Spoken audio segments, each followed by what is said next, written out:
Hello guys, welcome back to my another mini vlog. So ఇదైతే నా lazy morning, అంటే week ఆఫ్లో నా మార్నింగ్ ఎలా ఉంటుందో చూపిస్తున్నాను అనమాట.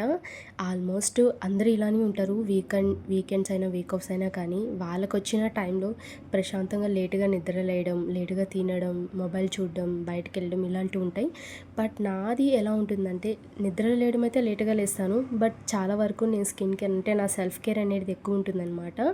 కొంచెం ఎక్కువ పట్టించుకుంటాను నన్ను రిమైనింగ్ డేస్లో కన్నిటికన్నా. బట్ ఆయిల్ అనేది అయితే నేను ఖచ్చితంగా నా వీక్ ఆఫ్స్ అప్పుడే పెడతాను. అది నాకు చిన్నప్పటి నుంచి అలవాటు అనమాట. స్కూల్కి కూడా లీవ్స్ ఉన్నప్పుడే నేను ఆయిల్ పెడతాను. అలా జిడ్డు మొహం వేసుకొని నాకు స్కూల్కైనా కాలేజ్కైనా వెళ్ళడం అనేది ఎప్పుడూ నచ్చదు. సో అదే ఫాలో అవుతున్నాను ఇప్పటికీ నేను. మా అమ్మ తిడుతూనే ఉంటుంది ఆయిల్ నిండుగా పెట్టుకొని వెళ్ళాలని. బట్ నేను అది అసలు ఫాలో అవ్వను అనమాట. ఈవెన్ నాకు హెడేక్ వచ్చినా కానీ నేను నా వీక్ ఆఫ్స్ అప్పుడే ఆయిల్ పెడతాను. ఇంకా లేచిన వెంటనే ఆయిల్ పెట్టేసుకొని బ్రష్ చేసుకొని ఒక బనానా అయితే తిన్నాను. ఇంకా ఒక 10 మినిట్స్ అలా గ్యాప్ ఇచ్చి తర్వాత ఫుడ్ అయితే తింటున్నాను. బ్రేక్ఫాస్ట్ ఎలా ఉండదో లేట్మేట్ వాళ్ళకి లేస్తాం కాబట్టి. సో ఇంకా తినేసి కాసేపు నాకు నచ్చిన వెబ్ సిరీస్ చూస్తూ ఫుడ్ అయితే కంప్లీట్ చేసేసాను. సో నా లేజీ మార్నింగ్ అయితే ఎలా ఉంటుంది. సో నచ్చితే లైక్ చేయండి. మళ్ళీ కలుద్దాం. Bye bye guys.